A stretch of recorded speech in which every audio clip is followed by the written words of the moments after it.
Onu beyaşmıktan bari yanay ne? Tına yıkaydın aydı yani. Havu. Bollu. Bari yana. Bor. Güzel kıymetliler. Orçu biliyor muyum? Havu bilen orçu. Orçu bilen. Var yani orçuydu var ya. Havu. Hani sonra adın ne diyecek oğlum? Stotubiya zavut diyeyim mi ya? Stotubiya zavut diyeyim mi ha? Şundan bilen yok mu? Niçin orçuyla yok mu? Paçon tibe zavut diyeyim mi? Paçon tibe zavut. Bak.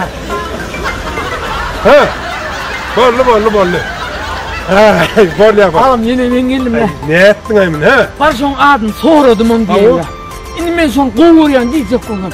Stotubiya любит diyeyim mi ya? Paçon tibe любит diyeyim mi? Кто хочет стать миллионером димeli. Ne? Düşündün mü? Кто хочет стать миллионером. Var. Lan oğlum. Bollu. Tanıyordum. Var. Hayır, var mı?